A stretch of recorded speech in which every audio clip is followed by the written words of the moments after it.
I just wanted to share something with you guys real quick. This is like one of the most simplest setups that I use personally. For especially during that first 30 minutes of the market being open. It's called the opening range, right?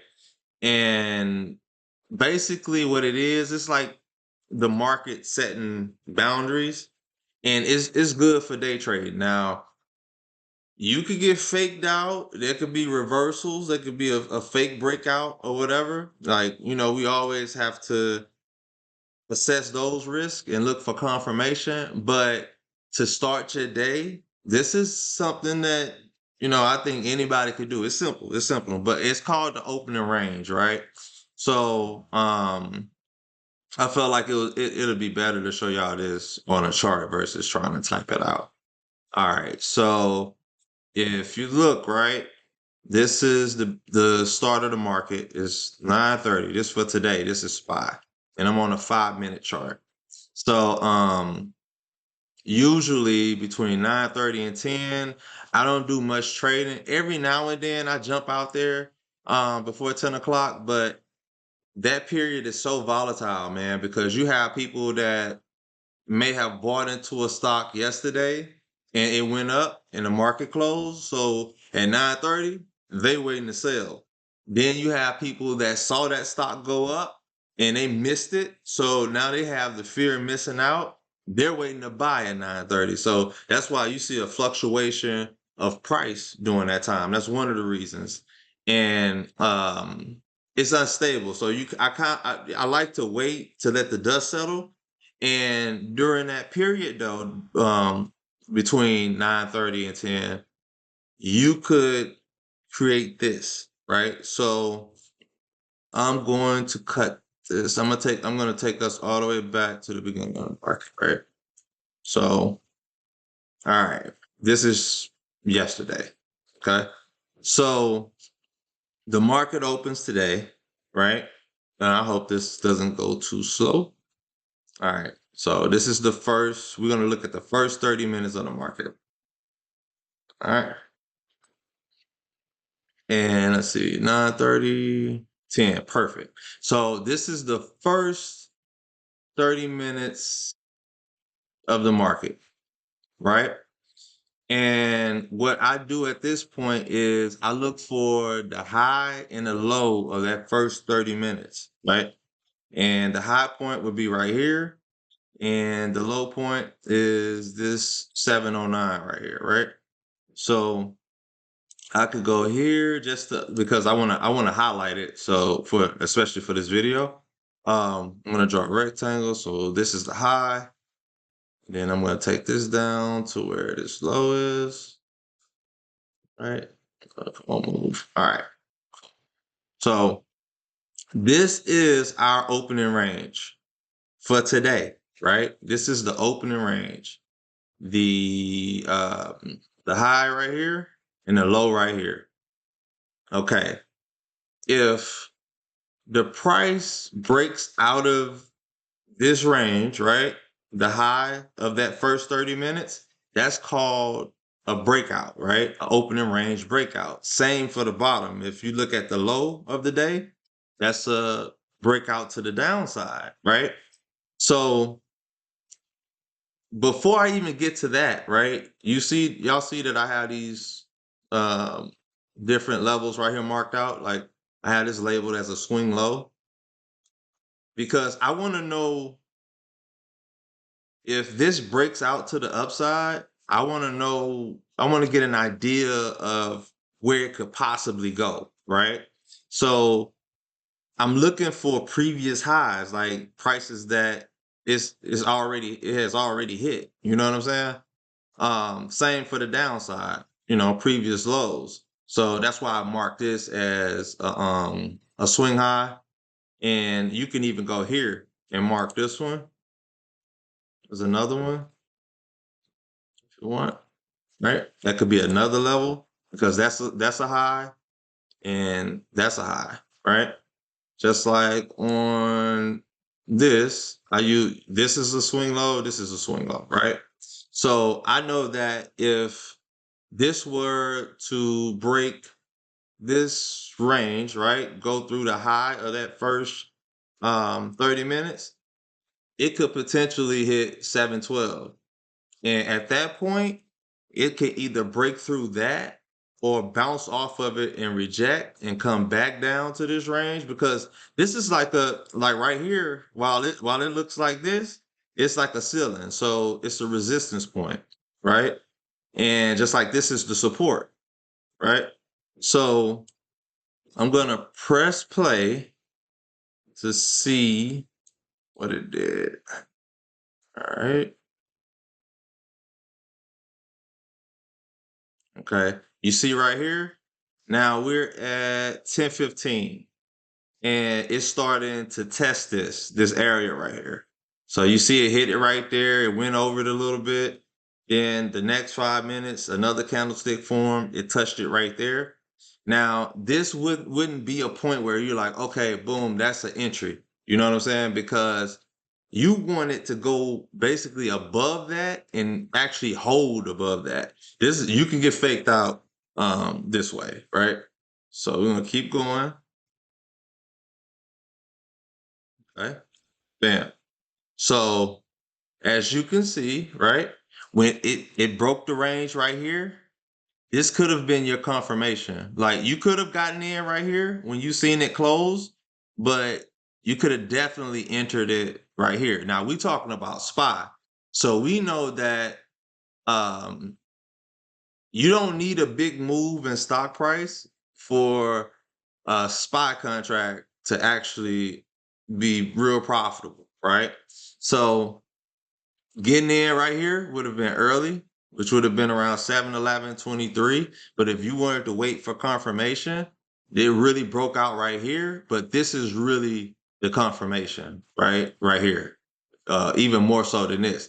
This would have been early. I would have told y'all, hey, we got in early if we jumped in a call right here. You know what I'm saying? So this really would have been confirmation. So if we could have got in a call at, let's say, 7-11-38, probably would have. I had the next high, previous high, 7-12-18. We probably would have did a 7-12 call on SPY, and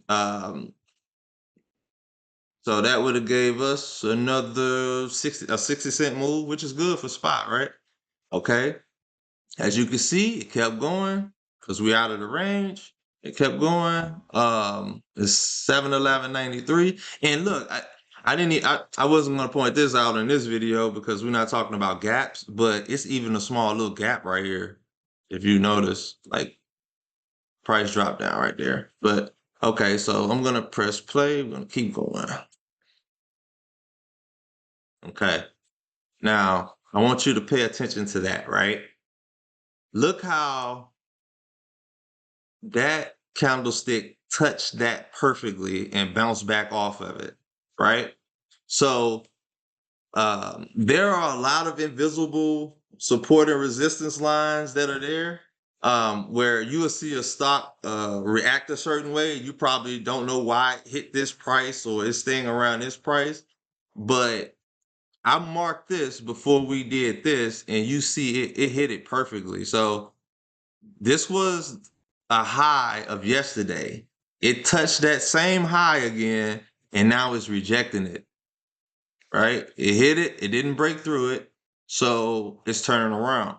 So at that point, right, it hit the 7-12-18. If we were in a call, it's profit taking time. Even if you were hoping that it would go through that and continue on, you would have started scaling out at that point, right? So if you had 5 contracts, 3 gone right there, or 4 gone right there, and then you just have a few runners left, right? Um, but that's our profit taking point, right? Okay, let's keep going.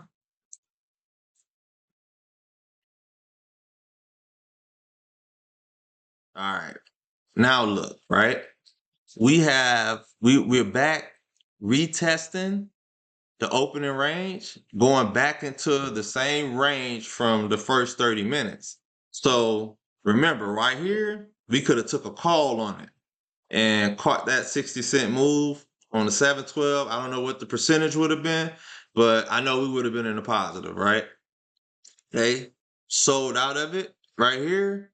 And if when you seen that rejection, you could have safely assumed, right, that it was going to return back to this level. Because remember, right here, that was the ceiling. That was the resistance point, right? When it did this and it broke out of it, it turned this into support. So that's what you call a support resistance flip. So now this was the ceiling. We broke through, it became the floor, and now this was the ceiling, right? So it hit the ceiling and it bounced back down. So when you saw it bounce, you could have took a put right here, right? Because this was your confirmation that it was heading back down. And you could have took a put right here at a 711.86 and banked on it to return to this range somewhere. So you could have looked at it going back down to 711, 15, 17. 17-ish. But if you really wanted, if I was gonna hop in this, I probably would have did a 710 put, because that's more when you're dealing with multiples of 5, those are psychological numbers. And most multiples of 5, that's why you see more volume and open interest for those, because those are psychological numbers, and those are more common for people to, common numbers. You know what I'm saying? Like people are not gonna, people would be more prone to saying, "Hey, I'm gonna hop in a 710 than a 711," right? But when you're dealing with SPY, 711 is good. But for me, if I had hopped in a put right here, I would have banked on it. When I saw it going back down, I would have banked on a 710 all day, right? Because I would have played it to get to the bottom of this range, right? But even if you didn't take it here, because that could have been considered early, your real confirmation would have been when you actually saw it break below that opening range point, right? Which would have been here. So you could have got in right here at 711, still did your 710 put, right? And let's see what it did after that.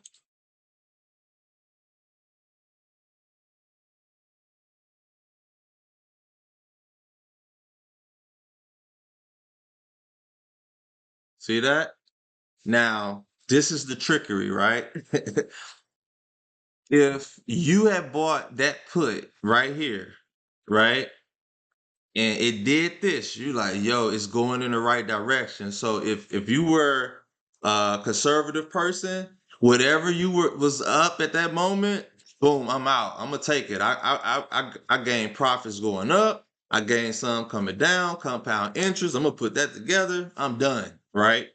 But if you're a risk taker, right, like myself, most times, um, at this point, you see this green candlestick is making you nervous, because you like, wow, like it looks like it's about to reverse back up to that high again, right? So you're like, oh man, it's about to do the same thing it did here. And at this point, you probably looked at your put go from you being up 40% to now you up 13%, right? So you like, oh man, let me get out of here. Like you go into panic mode because you're scared you're about to lose your money, right? So it does that, and then it kind of trades sideways for a little while, right? So it's consolidating right here. And then after you get nervous, right? Because you really would have got nervous here, and you're like, man, I'm not gonna. I burned me some money on the upside. I'm not even gonna play with the put. So you probably would have sold for a loss somewhere in here. You would have sold for a loss in here. And then the real move happens, right? Which is this candlestick, which took it all the way down to 709.67. Now, if you entered this at 711, you did a $710 put, right? And now the low for this candlestick, right, is 709.21. You probably would have flipped your money. You up over 100% at that point on SPY. Easy. So whatever you earn here, plus now you at 100% plus on whatever put you just got, right? So you should have been taking your money right there, because now we're back inside of our opening range again. Same rules apply. Now we back to the starting point, right? Which was, remember, if it go above this, we breaking out again. Going below, now we breaking down, right? And that's what you're looking at here. Now you thinking that we headed to the downside, like it's gonna break to the downside. So remember the level, right? And it's taking out a swing low. Look, it's taking out not only is that the opening range, but that's also one of the swing lows. And if you went back further, you could mark this as a swing low. So you could even identify the 709.36 as a low, right? As another point for another point of support, or range that that stock could go to. And as you can see, it hit that twice. And this, even though, because look, this is never going to be perfect, bro. The lines are never going to line up perfectly, right? So, but it bounced off of that previous low twice. That's how I see that, right? It bounced off of that previous low twice. So it's rejecting going down more at this point, right? So that would have made me be like, okay, let me take some of this money. You know what I'm saying? So let's keep going. And look, right now, this is at 11:55 before the Fed meeting, right? Because the Fed meeting is at 2 o'clock. So we keep going.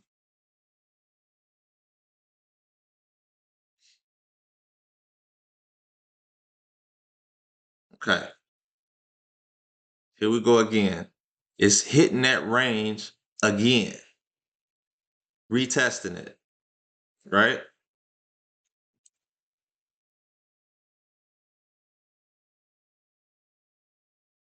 And look, you scared the whole time this happening. I want you to look again. That's 1, 2, 3, 4, 5, 6 times that it has tested that same low, right? And almost hit it more times than that. But once again, we kind of like going into this sideways trading consolidation, right? And at this point, it's 1:15. Fed meeting is at 2 o'clock.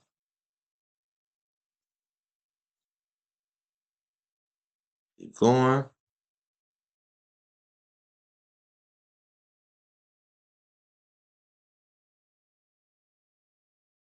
Okay.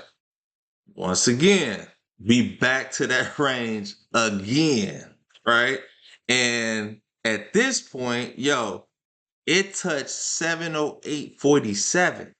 So mind you, if you had jumped in that $710 put at 711, right?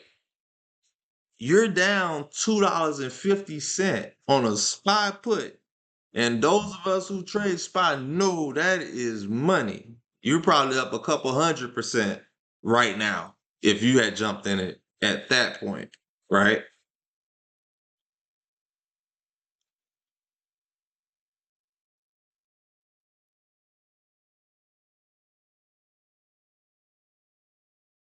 So now pay attention. It's trading around that range. Now it's staying there, right? It's trading around that low. But staying around here. It's playing around that. This is what you call consolidation, right? It's scary to enter anything while it's consolidating. You most times you want it to break out. You want it to have direction. So, you want it to be going up and down. Right now it's really going sideways. You know what I mean? So, mind you, this is also after the meeting. This is 250, right?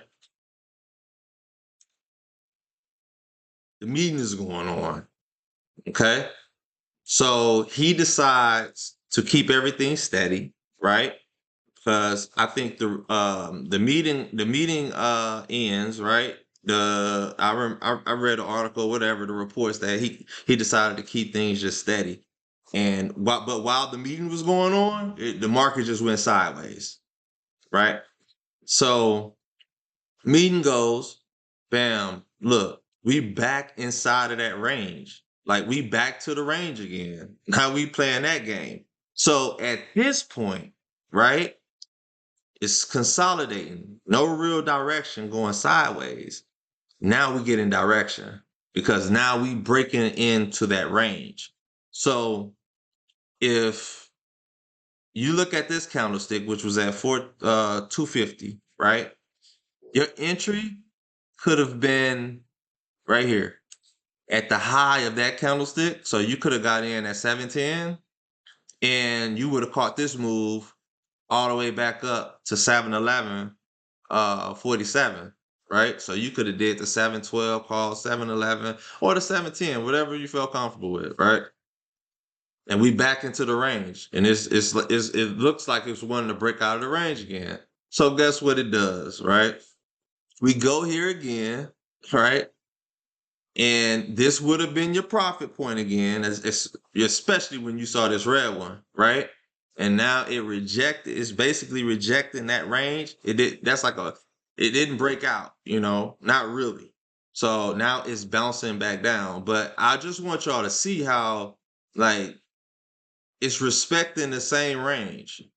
It's respecting these ranges, right? And at this point, it's 3:25. The market is about to close anyway. So the later, especially if you trade same day contracts, by this time, man, you should have gotten your money out of SPY anyway. But my point is, I just want y'all to see how it's respecting that range, and it's like this is a simple setup, and um, there's more to go with this, of course. I do more than just look at this, but this is a great place. I felt like this was a great place for y'all to start. You know what I'm saying? Before, because I'm going to try to do more videos and go way deeper than this, but this is something that I thought of when we were talking about, you know, the direction of the market, especially day trading and messing with SPY. So let's see where it ended for the day.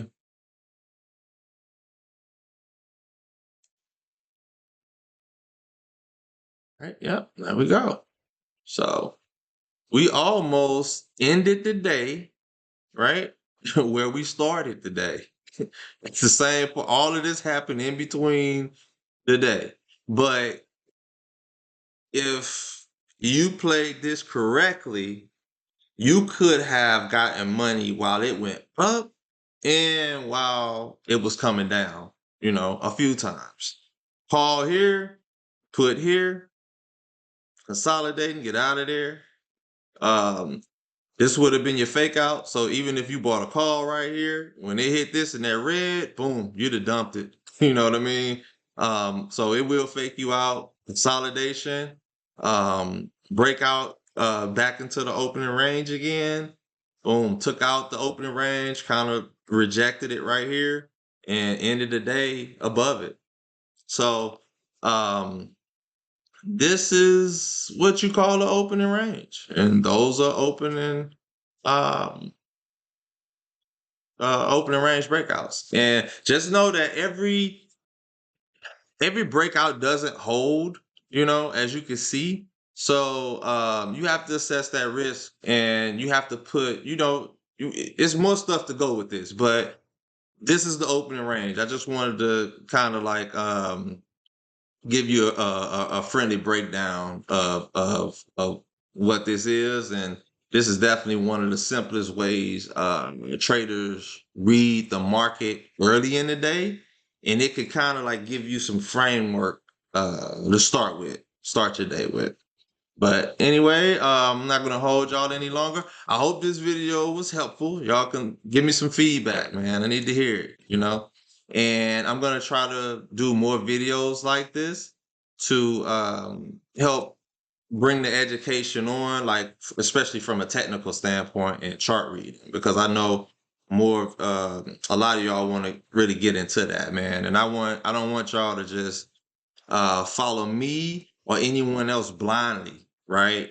You'll feel way more comfortable knowing where to hop out of something yourself and where to get in yourself. So we're gonna try to do more of this, and yeah, just give me your feedback, man. Let me know what you think. Let me know if you found this helpful, if I should do this more, or what I should add, or whatever. I'm open to all of it. So I hope this helped, man.